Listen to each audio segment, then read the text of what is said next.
Over 33 million children in the United States right now have some type of chronic condition excluding obesity. And that has increased by fourfold since the 1980s. And it does track directly with the vaccination schedule. You know, when you think of an epidemic, it's not 1,000 cases of measles in South Carolina or 700 cases of measles in Texas. It is the epidemic of 33 million children between ages 3 and 17 years old in the United States now have at least one chronic condition. Those chronic conditions are linked to environmental stressors and environmental toxins.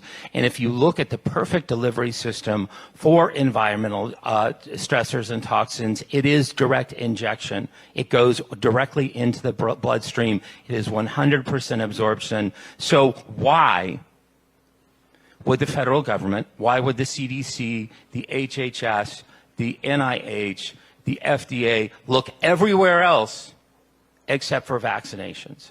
We asked the practitioner that day, it was a nurse practitioner, when they offered his Haemophilus influenza B, his DTaP, and his oral polio vaccine, if it was safe to vaccinate it. And she said, she never really answered the question. She just said, oh, we do it all the time. Absolutely. Let's go ahead and get this done. And from public health perspective, a bird in the hand is when you want to vaccinate a child. So if a child is for a well baby appointment, then they will vaccinate that child. They'll basically tell you whatever it takes in order to get that child vaccinated. And that's what happened that day.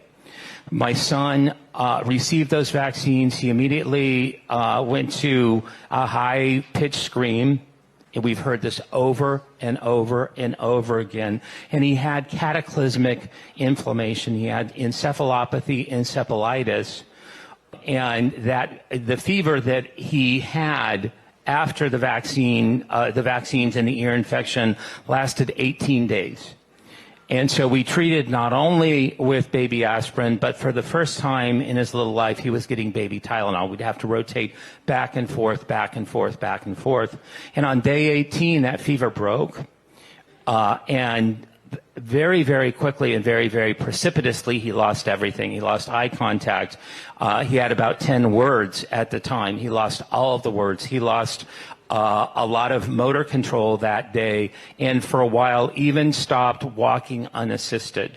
And now we know that it was a vestibular gait problem that he acquired because of his vaccine injury. And then at 18 months, he was developed full-blown autism and was diagnosed at his 18-month well baby checkup that he had full-blown autism.